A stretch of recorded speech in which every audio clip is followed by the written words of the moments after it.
کہتے ہیں کہ فجر کے بعد جو سو جاتا ہے اس کے رزق میں کمی ہوتی ہے. یہ لوگوں کے گھڑے ہوئے مسائل ہیں، اس کا شریعت سے کوئی تعلق نہیں. ایک آدمی کی ساری رات ڈیوٹی ہے، تو نماز پڑھ کے نہیں سوئے گا تو کیا کرے گا؟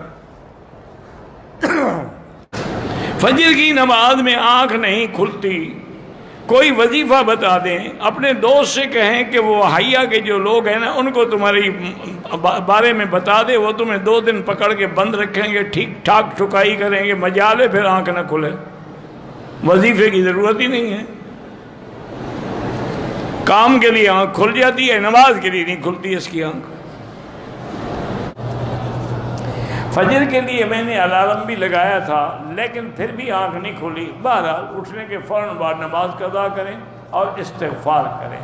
یہ لازماً کسی گناہ کی وجہ سے اللہ ہمیں محروم کرتے ہیں. جب آدمی سے کوئی گناہ ہوتا ہے تو پھر نماز سے محروم ہو جاتا ہے، نیکی سے محروم ہو جاتا ہے. تو آدمی کو غور کرنا چاہیے کہ آج مجھ سے کیا خطا ہوئی، کیا گناہ ہوا کہ میری نیند ہی نہیں کھلی. اللہ والوں کا تو یہ عالم ہوتا ہے نا کہ ایک بزرگ تھے اللہ والے، وہ صبح کو رات کو سوئے تو صبح کو شیطان بدبخت نے ایسا آ کے ان کو آرام پہنچایا. وہ آ جاتا ہے نا مساج کرنے کے لیے، تو حضرت کی تہجد رہ گئے.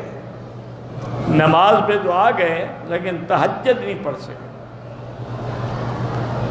سارا دن حضرت روتے رہے اور نفل پڑھتے رہے اور اللہ سے معافی مانگتے رہے کہ یا اللہ کون سا ایسا گناہ ہوا کہ میں تہجد سے محروم ہو گیا. تہجد تو اللہ کے ساتھ مناجات کا وقت ہے، رحمت کی گھڑی ہے، مانگنے کا وقت ہے. اب دوسری رات جب سوئے تہجد کے وقت سے تھوڑا پہلے شیطان نے خود آگے اٹھایا کہ حضرت اٹھو تہجد کا وقت ہو گیا. تو آپ نے جب دیکھا انہوں نے کہا ابلیس ہو؟ اس نے کہا ہاں میں ابلیس ہوں. انہوں نے کہا کہ تم کیسے آ گئے؟ انہوں نے کہا کہ سارا دن نفلیں پڑھ پڑھ کے جو مجھے مار ڈالا ہے تم نے. میں نے کہا اس سے بہتر ہے کہ وہی تہجد ہی پڑھتا ہے. تم نے تو بدلہ لے لیا نا، سارا دن پڑھتے رہے.